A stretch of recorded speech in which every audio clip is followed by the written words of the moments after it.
Ok, senhores, sejam bem-vindos então a mais uma videoaula do nosso curso de Física 3.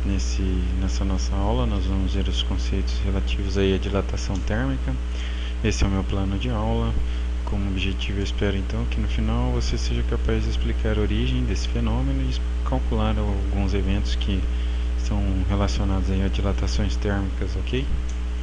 Bom, como introdução, eu sempre gosto de colocar aí alguns exemplos de dilatação térmica. Eu vou pedir para que vocês assistam esse vídeo por questões de direitos autorais aí, não vou exibi-lo na tela, mas em sala nós iremos fazê-lo, né? Então, aliás, já exploramos isso. Então, gostaria que vocês dessem uma olhada, tem alguns exemplos aí muito interessantes, alguns deles inclusive que envolvem aí a segurança, né, devido à estabilidade de estruturas como pontes, decorrem muito de conseguirmos aí prever, controlar e contornar a dilatação térmica.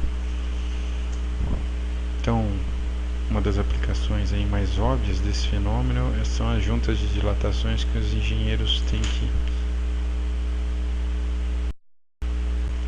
Uma das aplicações mais imediatas são as juntas de dilatação que os engenheiros têm que incluir em suas estruturas para dar conta, né, do trabalho que o material sofre quando ele fica sujeito a variações de temperatura. Então temos aí uma junta de dilatação projetada para dar conta disso, né, absorver aí as dilatações que decorrem do aquecimento do material, dos materiais, né. Isso também é interessante aí quando do projeto de peças, de dispositivos, como é o caso dessa figura aí ilustrada, né? Essa figura então trata-se de uma modelagem físico-matemática da difusão de energia térmica em uma peça. Isso vai ser importante então para que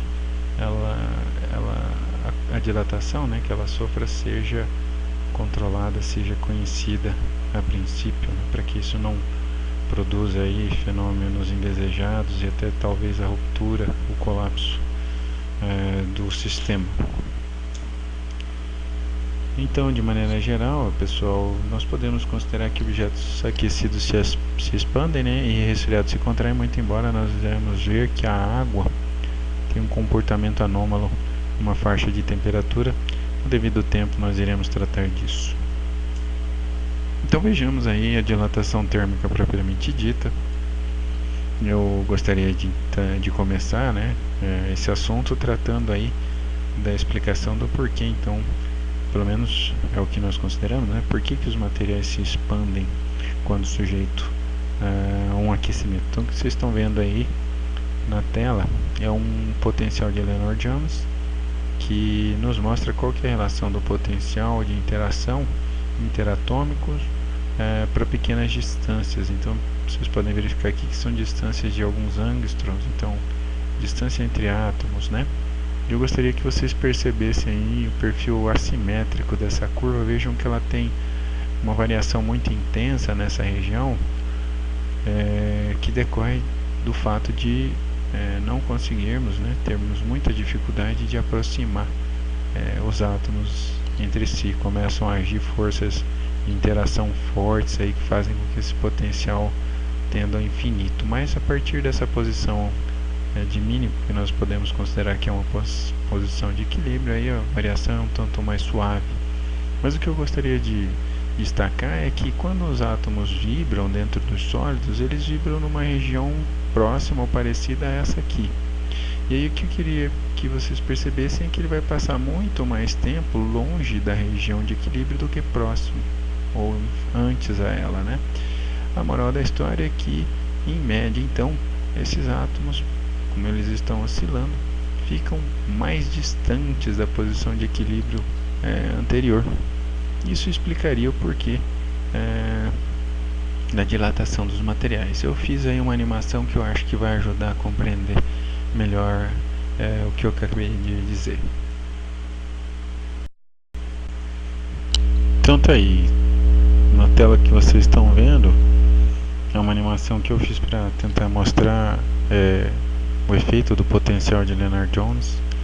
Eu tentei construir essa animação para mostrar que esses átomos que estão vibrando aqui nessa direção radial, né, eles vão passar mais tempo longe dessa posição, que seria o vértice do cubo, onde que seria a posição de equilíbrio, do que antes dela. Então, em média, eles passariam mais tempo durante essa vibração, né, longe dessa posição do que perto. Então, em média, eles estariam mais longe ou se afastando dessa posição. Isso explicaria por que então o sólido se expande. E daí, pessoal, eu queria ilustrar também que um modelinho que se tem para representar átomos nos sólidos é que eles estariam então ligados por forças que funcionam aproximadamente como molas, né? É uma boa aproximação considerar isso. Essas molas então ficariam responsáveis por produzir os movimentos de oscilação desses átomos em torno de suas posições de equilíbrio, que derivariam, né? Essas interações iriam produzir esse potencial aí de Lennard-Jones, ok?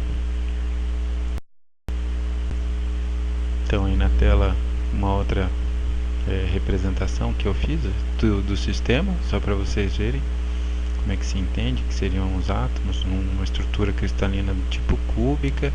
Eles estariam então ligados aí por forças tipo mola de natureza eletromagnética, e isso seria responsável pelas suas vibrações em torno de suas posições de equilíbrio. Então, pessoal, vamos tentar analisar aí a dilatação térmica agora, a partir de agora, né, a expressão que denota essa dilatação térmica, e para isso vamos considerar aí uma animação que eu fiz utilizando o GeoGebra. Então, nessa animação, o que eu gostaria de destacar são os parâmetros, né, as quantidades que influenciam na dilatação. Uma delas é o comprimento original do sistema. Então aqui nós só estamos nos preocupando com a variação do comprimento do sistema, e o valor inicial, né, a medida inicial desse comprimento é representado por esse segmento aqui. Gente, a expressão da dilatação envolve essa quantidade aqui, que é a diferença entre o comprimento original e o comprimento após aí a variação de temperatura, após o aquecimento. Então, é dessa dilatação aqui, desse aumento, desse acréscimo no comprimento que estaremos tratando a seguir. Então, aí na tela vocês têm uma representação de todos esses três elementos aí dos quais nós acabamos de falar: o comprimento original da barra, o seu comprimento após o aquecimento e a sua variação. Então, só que vocês percebessem o que cada uma dessas quantidades é. Então, senhores, a dilatação que vocês acabaram de ver aqui, ela é uma função do comprimento inicial da barra, esse comprimento aqui, de um fator chamado de coeficiente de dilatação linear, do qual vamos tratar mais a seguir, e da variação de temperatura, tá? Esse fator aqui, coeficiente de dilatação linear, ele pode ser então determinado através dessa razão. Vamos tratar disso um pouquinho mais adiante. Essa medida ela vai ser então denotada, ela vai representar, né, a variação proporcional do sistema por unidade de temperatura de aquecimento. Eu estou ilustrando aqui nessa tabela alguns valores desse coeficiente. Então, para o gelo, 0 graus Celsius, esse coeficiente é de 51 vezes 10 a menos 6 graus Celsius menos 1. Para o ferro, ele é de 29 vezes expoente, do alumínio 23 vezes expoente. Então, aqui o que eu gostaria de destacar é que esse valor desse coeficiente ele é muito pequeno, tá? Nós vamos retomar isso mais adiante aí na nossa aula. Então, só para ressaltar, L0 nessa expressão é o comprimento inicial da barra, ΔT é a variação de temperatura, então é a temperatura final menos a temperatura inicial, ΔL é a dilatação, que é a variação do comprimento da barra. A gente pode reformular essa dilatação para deixá-la em função desse comprimento final do aquecimento. Então, nessa equação aqui eu vou substituir a variação pela diferença L menos L0. E aí, se for assim, né, a gente pode passar esse termo para o membro direito positivo E aí, como ele está presente em ambos os termos aqui do membro direito, a gente pode colocar em evidência para obter essa expressão. Então essa expressão nos serviria, por exemplo, para determinar qual que é o comprimento final dessa barra, quando ela é sujeita a uma variação de temperatura conhecida. Então, gente, o que eu queria destacar aqui, né, nessa expressão é que quanto maior for esse comprimento inicial, tanto maior vai ser a dilatação. Quanto maior for a variação de temperatura, tanto maior vai ser essa dilatação. E agora vamos nos deparar aqui, vamos tentar fazer uma interpretação breve desse coeficiente de dilatação linear. Então, só ressaltando aqui, quanto maior for o comprimento original da barra, tanto maior vai ser a sua dilatação, ou em outras palavras, tanto maior vai ser o seu comprimento após o aquecimento. Quanto maior for a variação de temperatura, maior a dilatação, maior o comprimento final após o aquecimento. E vamos tratar agora dessa interpretação dessa constante. Essa constante, pessoal, ela nos diz qual que é a variação percentual, variação proporcional do material para cada unidade de temperatura acrescida ao sistema. Então, para cada grau Celsius, por exemplo, de aquecimento, essa constante nos informa qual que é a variação proporcional percentual do material. Então, dizer que esse coeficiente é de, por exemplo, 0,1 grau Celsius a menos 1, esse valor bem real, né, não tem nada que chegue a esse valor aí na natureza, mas se existisse, essa informação nos revela que esse material vai dilatar, então, 10% para cada grau Celsius que ele for aquecido, certo?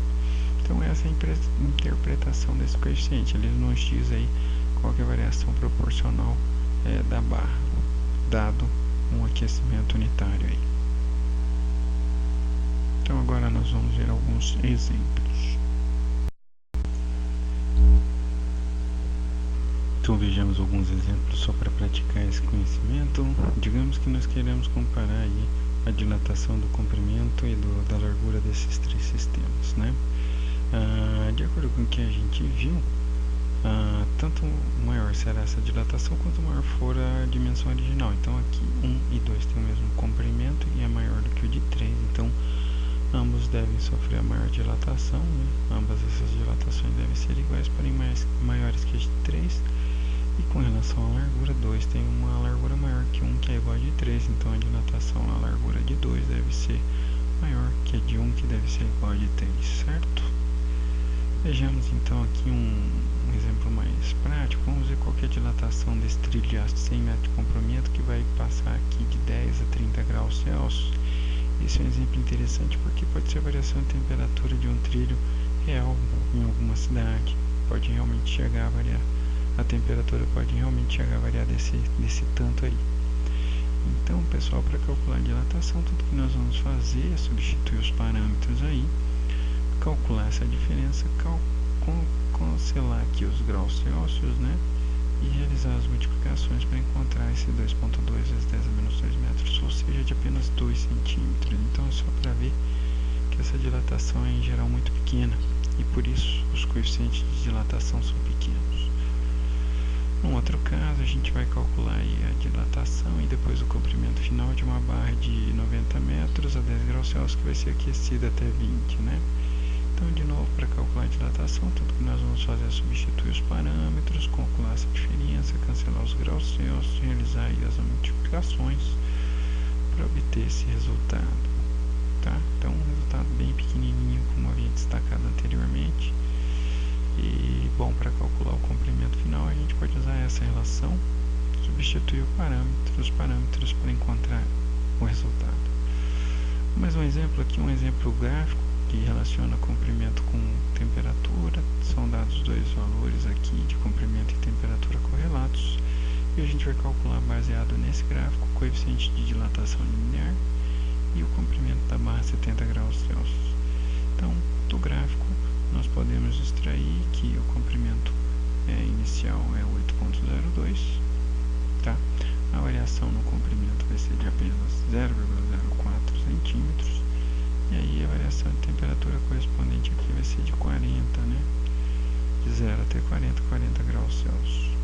Com isso, e da expressão da dilatação, a gente pode deduzir aí uma expressão para o coeficiente de dilatação linear, substituir os parâmetros e encontrar o seu valor, E por fim, para calcular o comprimento final, vamos substituir os parâmetros, né, para encontrar esses 8,09 centímetros. Então, acho que com esses exemplos já estaríamos prontos para fazer alguns exercícios. Fiquem atentos aí, então, às novidades que vão aparecer no Moodle. Para essa aula eu já acho que é o suficiente. E então, muito obrigado e até a nossa próxima videoaula.